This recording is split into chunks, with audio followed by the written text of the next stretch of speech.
Pro tip, if your teacher is Caribbean descendant, please make sure you give them a mango instead of an apple. Shout out to all my Caribbean teachers. We out here, we flourishing. Hola y'all, welcome back to my channel. You are watching Shelly Flowers Reads and Writes, where I talk about all things related to reading and writing.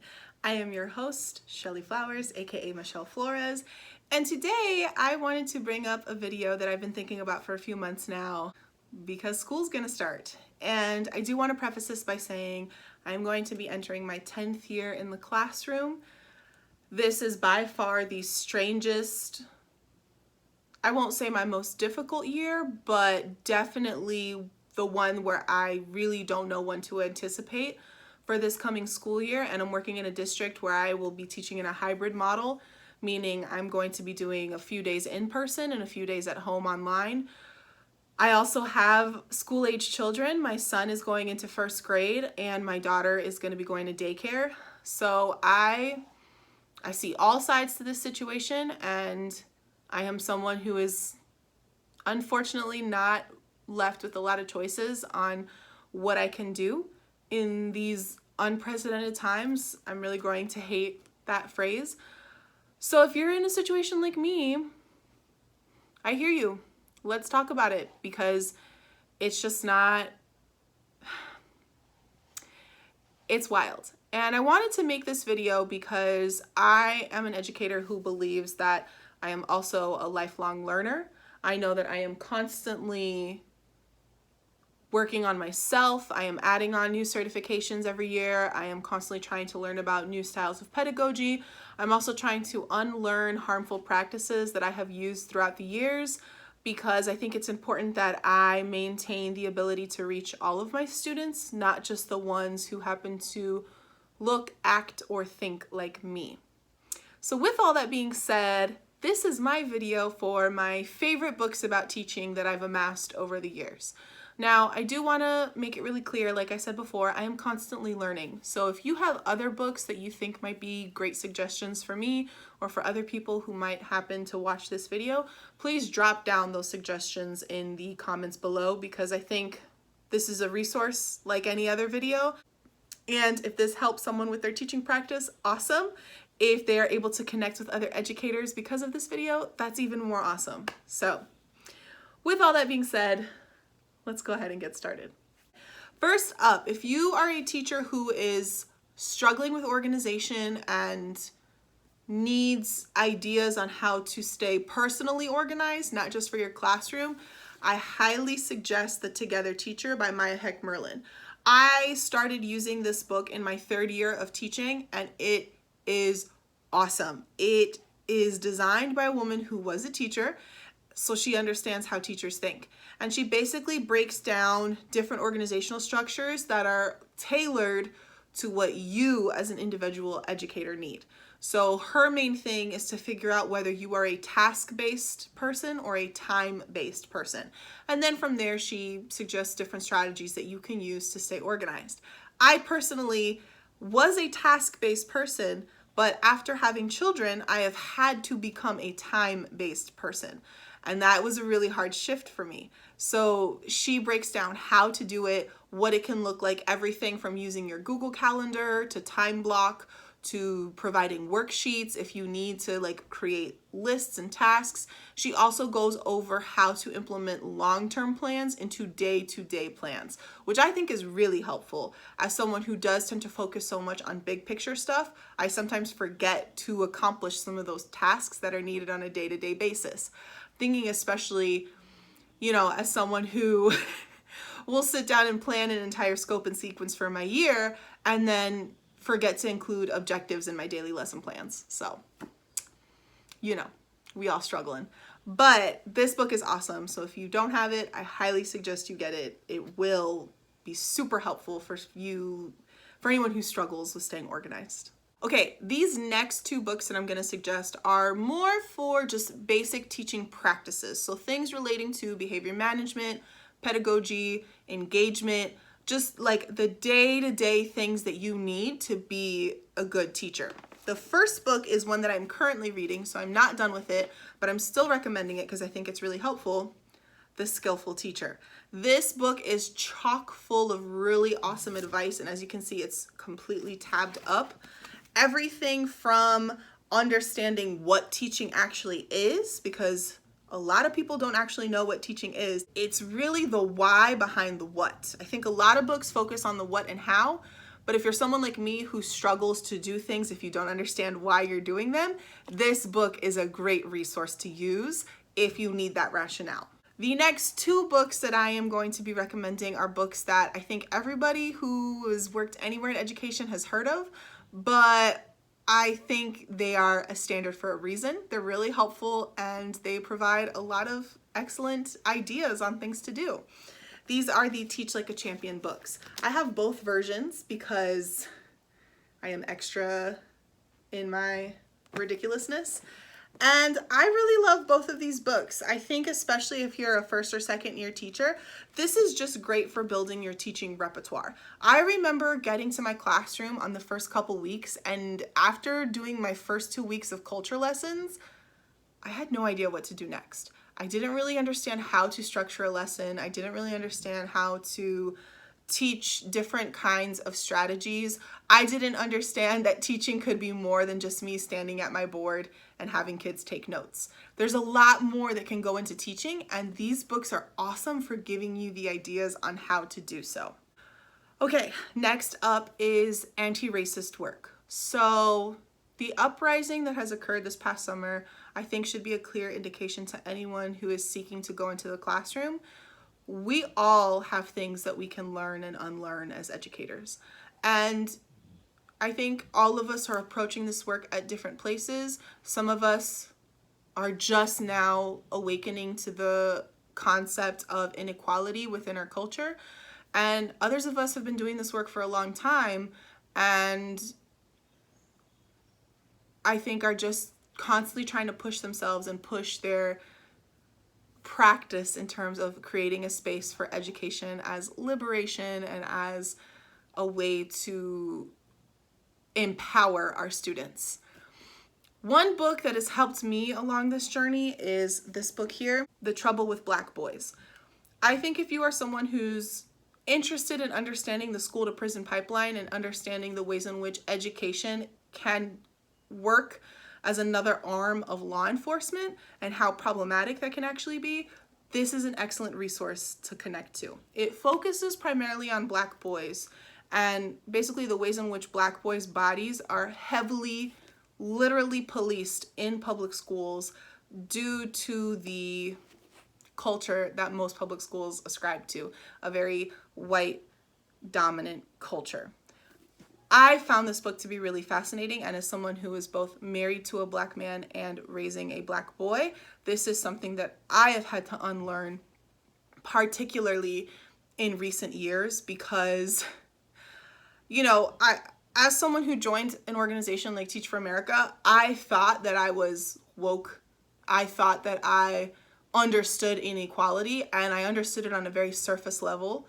But there's a big difference when you're actually in the trenches and you see inequality in practice. And once your eyes are open to it, it's really difficult to look away, and it's really difficult to just write it off as misbehavior. It's so much more than that. And so I think this book is really helpful if you are also in the classroom and you're on that journey and you want to understand more of how practices within school systems can impact the lives of children, specifically Black children, specifically Black boys. I highly suggest this book. I will say I have not done enough of this work for Black girls. So if you have any suggestions of books like that, I would highly welcome them, because I am also raising a Black girl and I have a lot of unlearning to do. I have a lot of internalized biases that I need to work through. So any recommendations you might have to help me go through that would be so welcome. Okay, the next two books are reading specific. So if you are a teacher who focuses on reading and English, these books are going to be really helpful to you. If you're a math teacher, sorry, science teacher, these might be helpful, they might not be, because I know a lot of science classes are required to include reading, within their curriculum, and same thing with history teachers. So this part might be helpful to you, but math, I don't necessarily see how this could be helpful unless you're like in elementary school and you teach all subjects, in which case this will be helpful to you. The first one is Reading Without Limits by Maddie Witter. I really love this book. I used this to create an independent reading culture within my second school that I worked at. I think independent reading is an essential part to any child's reading development, but one that is oftentimes overlooked because reading does not function in the same way that other subjects function. Reading is very independent, and reading has to be something that is much more internal. Reading has to be something that is like a personal style of learning. That's very different from science, where you need a demonstration in order for the lesson to work. That's very different from history, where you can use a variety of modalities in order to teach the lesson. Same thing with math. Reading has to be internal. And this book is great for suggesting strategies on how you can make that happen. So how do you incentivize independent reading? How do you create a structure in which students are pushed to increase their reading stamina?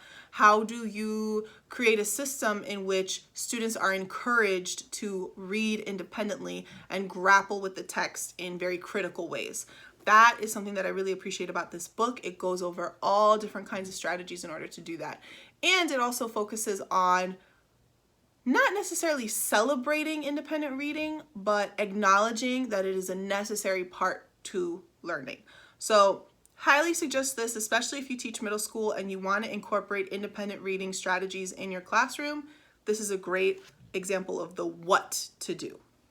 The next book I'm going to suggest is Great Habits, Great Readers. I finished this book a couple months ago, and I highly suggest it primarily for elementary school teachers because these strategies are focused for K4 readers, but I think it's also great for middle school teachers, particularly if you teach a range of ability levels and you want to make sure that you're able to differentiate your instruction. There's a lot of good ideas in here. So even if, like, for example, I teach 8th grade, but I also have students who speak English as a second language. I have students who are on the autism spectrum. I have students who have learning disabilities and have, receptive and expressive language differences. And I want to make sure that I'm able to support those students so they can learn just as much as the average everyday kid that walks into my room. This book gives a ton of strategies on how to do that. It even comes with a CD-ROM. I don't know if y'all remember those, but it has that in case you want to watch some of these practices in action. But some great tips in here are ideas for library systems. You also have ideas for structuring the skills that you want students to learn when it comes to their reading. You also have ideas around modeling and anchor charts and all of the nuts and bolts that come with teaching kids how to read. So highly suggest this. It's an awesome resource for anybody who teaches reading or literacy at pretty much every single level. And lastly, because it is August, I am still participating in the Seeley Challenge, and I hope you guys are too. So if you are looking for a book of poetry or literature related to teaching, I actually really recommend this book here, Hansel and Gretel Get the Word on the Street. So the author, Al Ortolani, is a lifelong teacher, and you can tell by reading this work. It has all kinds of poems related to teaching. While I didn't necessarily feel like this was the most outstanding, incredible, amazing book of poetry I've ever read, I think all of the poems that are about teaching in this book are 100% spot on. Not a lie was told. I have been through every single one of these scenarios, and I think if you are a teacher who just wants to read something about teaching that isn't necessarily about pedagogical theory or anything like that, this could be a great way to sort of cleanse your palate a little bit as you go through your teaching practice. This is an example of one of the poems that I'm talking about. This poem is called Biology Lab, and I want to read a couple lines from that poem. Early in her career, she thought a perfect score might change the world. Tonight she drinks too much wine and draws multicolored happy faces on even the weakest papers. I've been there. I've done that. There are so many memes about teachers who drink wine while they're grading because it's tough. It's tough. Teaching is so hard, and it's one of those things where failing a student can literally ruin that student's life. But at the same time, we want to be able to hold students accountable for the work that they're producing while also acknowledging the different circumstances that students come to us with. So I really appreciated that poem because I remember being that teacher who was like, I'm going to be a tough grader and I'm going to be a tough cookie. And in reality, that's not always what our students need. And we have to remember that the lessons we teach our kids in our classroom go well beyond just the academic portion of our lessons. That's not something I really understood, I think, until about 2 years ago. With all that being said, I really hope that you are able to access some of these books. I hope you find them helpful. I also have 2 books that I am giving away, so if you are interested in adding some books to your teaching repertoire, go ahead and let me know. I have this book here called Teach, Breathe, Learn, which is all about incorporating mindfulness practices into your classroom.